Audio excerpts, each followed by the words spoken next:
Begin video now. I don't know what the hell the cool kids call it now.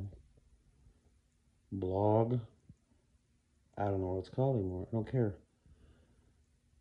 This is going to go on my YouTube, my regular YouTube.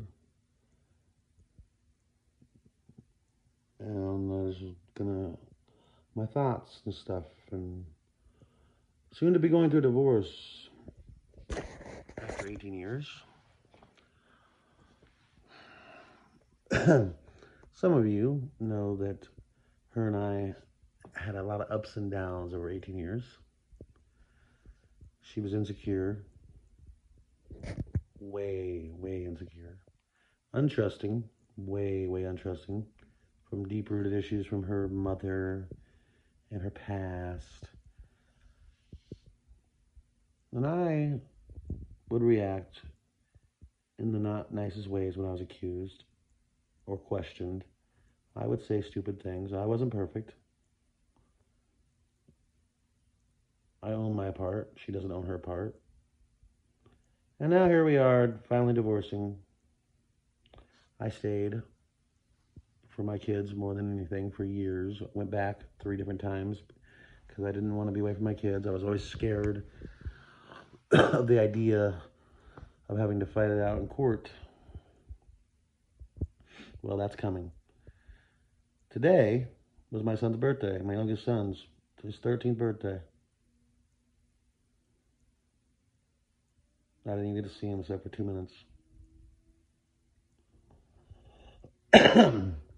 For some reason, this woman thinks she gets to write the rules. For example, since we've been separated for almost a month, I see him 40 hours a week. She sees him 120, 140, 160, whatever the rest of that is. And that's okay. That's fair to her. That's fair to her. Because I left her. Because she didn't play a part in me leaving. No, of course not. It was all me. Does that make sense to any of you? It takes 2 to tango. Let's be quite clear about that. Sometimes one person is more responsible than the other, and in my case, she's more responsible because of her insecurities, her distrust, and all the things she's accused me of over the years that never happened. And she has no proof of because it never happened.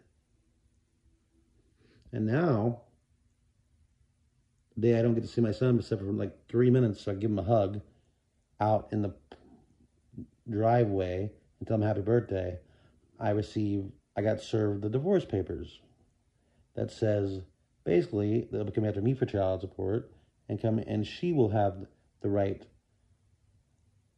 to decide when I see my child and when I don't. Cold day in hell. I don't care if it costs me every last dime I have. I will fight her for joint custody. 50-50. Notice how I didn't say for control over when she gets the kids. Notice how I didn't say full custody. Notice how I just want what's fair. 50-50. There's this perception from back in the old days that the woman always wins. This ain't the 1990s anymore. And she's going to find out. I'm hurt. Yeah. I'm mad. Yeah. I'm depressed a little bit. Yeah.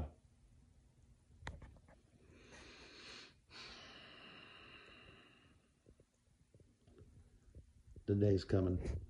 Court. I'm looking forward to it. I deserve to see my son just as much as her. I'm a good dad. She can't even say I'm not. And she knows it. I was put on this earth to be a dad. It's the thing I'm the most proud of in this world. So the fight's coming. Am I scared? Absolutely. Because what if I lose everything? I don't know what's going to become of me. But I'm not going to give up without a fight. I don't care if it costs every dime I have, like I said. And that's it. That's me. That's my blog, my venting for the day. And to hit it. Still working 2 jobs basically now again. Putting whatever money in my bank I can. So that's my YouTube entry. Call it Jesse Frustrated. 18 years. Well, she cares about herself. When she knows I'm a good father. There's a lot of people out there. That don't have that. And she wants to take it all away from me except for when it's on her terms. Like, here's a cookie. You get 3 hours with your son. Can't have him for 24 hours because she can't have him for 24 hours overnight for a full 24 hours because she can't go all day without seeing him. But I can go 2 or 3 days without seeing him. That's fair. That's fair to her. No, it ain't gonna be fair to the courts. I don't think so.